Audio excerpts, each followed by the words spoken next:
May 12, 1945. On this day, an English reverend by the name of Wilbur Tawdry would publish a book titled The Three Railway Engines. This book would introduce to the world three steam engines by the name of Edward, Gordon, and Henry. 1 year later, on September 14, 1946, Wilbur Tawdry would publish a second book in a series now called the Railway Series. This book introduced an engine with 6 small wheels, a short stumpy funnel, a short stumpy boiler, and a short stumpy dome. This engine would be called Thomas the Tank Engine and would become one of the most famous engines in the world. A few decades later, on October 9, 1984, a television series starring Thomas, Edward, and many other characters by Wilbur Tawdry would premiere, a show called Thomas and Friends, which would make these characters even more famous and loved even more. And today, on May 12, 2025, we celebrate 80 years since the start of this franchise. Hello everyone, and happy anniversary!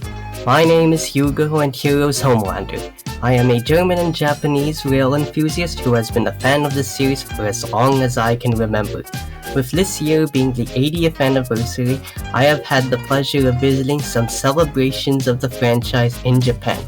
Those being the Adult Thomas Plaza 2 and a visit to the Hara Model Railway Museum. And today, I would like to share my experiences attending these events.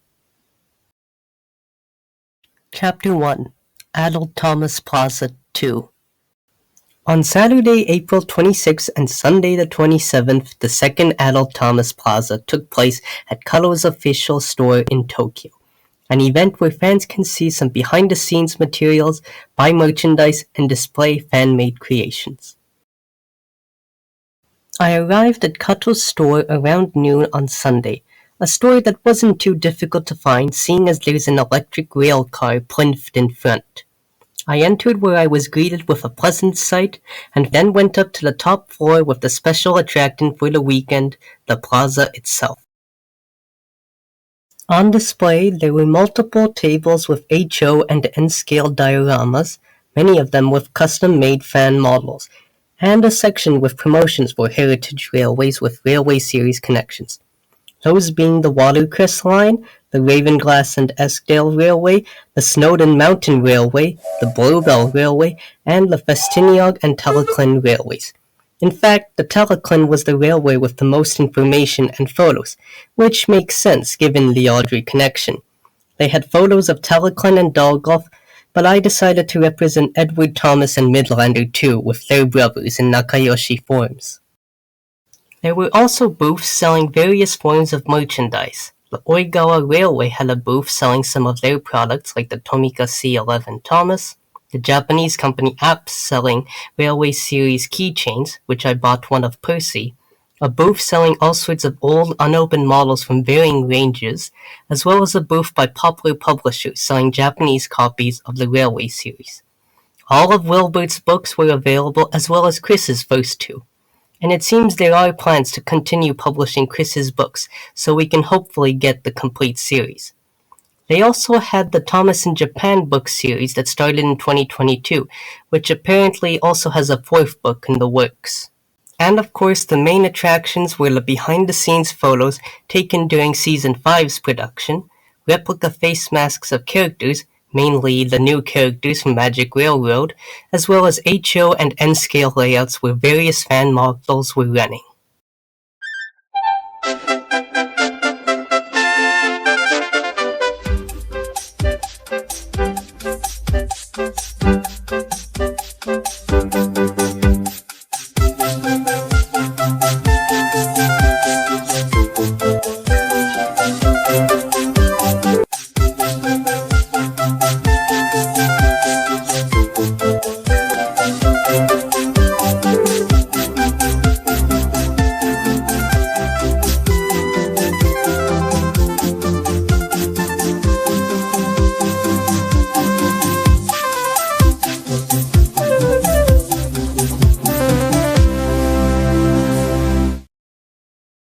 Of course, one of the main things people are talking about from this event is Kato's new N-scale Duke model, made from their small England class. He is a really detailed model that I made sure to take photos of alongside some engines from my collection.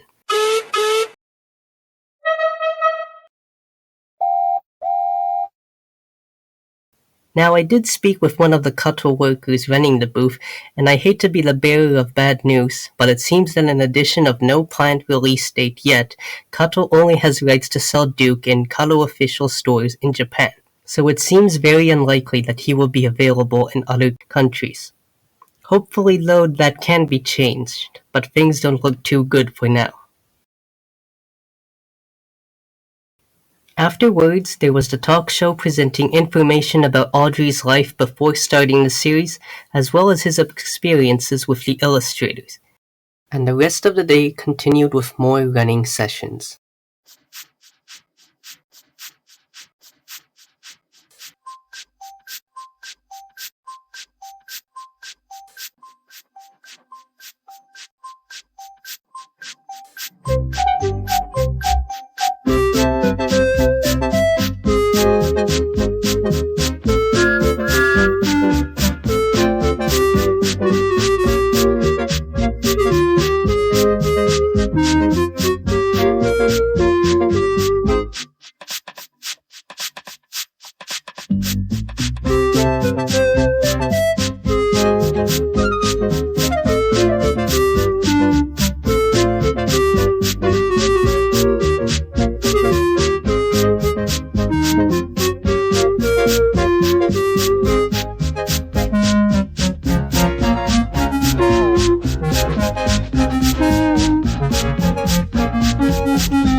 Unfortunately, the event did have to close at 5 p.m. that day. This was a really fun event with so many people bringing and showing off their models and toys. Some of my favorites included this boulder plush someone had, as well as a plush of Poco!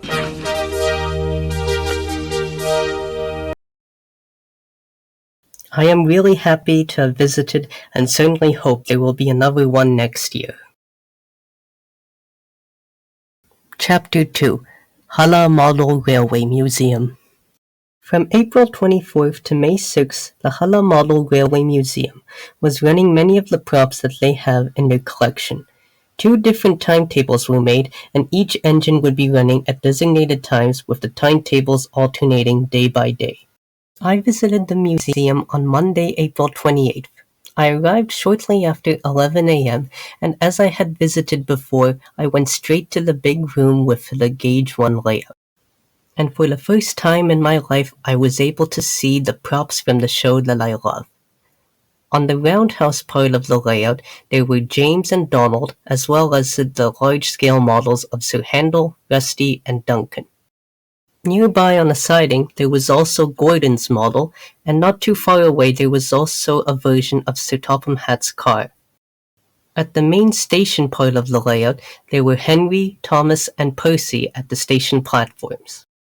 They even had replica models of Harold, who was hanging from the ceiling, and Boulder, who was sitting on a hill.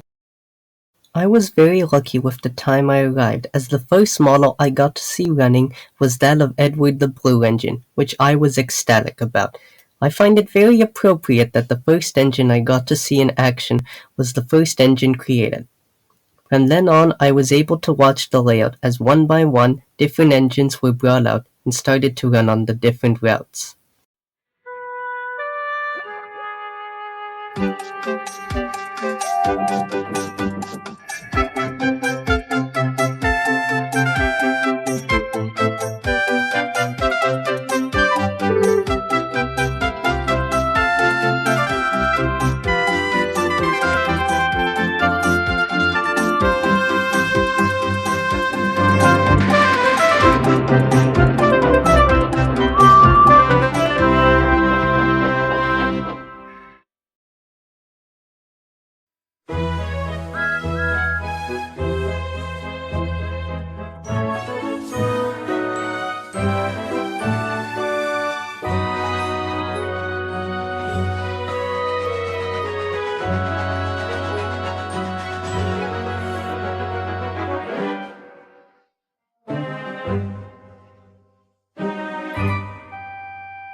One thing I found pretty interesting was that on one part of the layout, which is just the loop, they had some of the smaller engines running.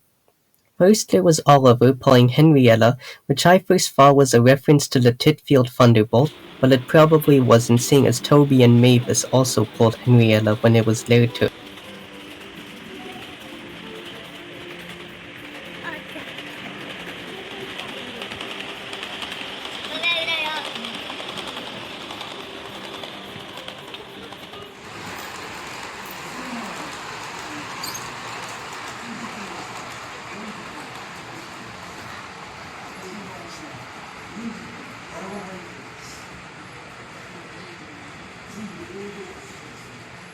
And then there was also Bill and Ben, who were buffered up running as light engines.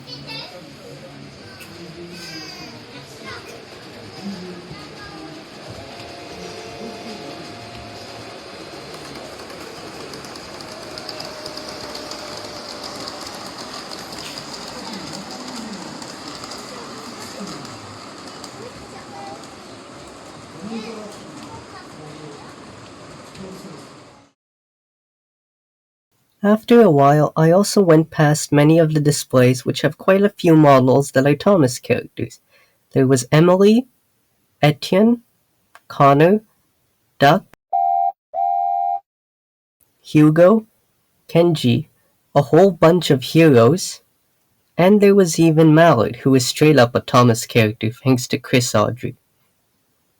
They even had Diesel 10 as the Class 42 warship, as well as the Deutsche Bundesbahn Class V200, the original inspiration for the warships.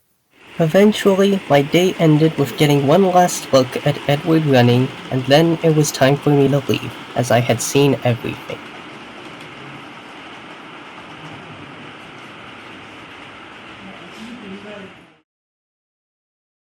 And those were my experiences with these events. I am very glad to have been able to go and hope you all enjoyed watching my experiences. Happy 80th anniversary to the Railway series, and let's hope that we can make the best of the rest of the year. Thanks for watching everyone, and goodbye.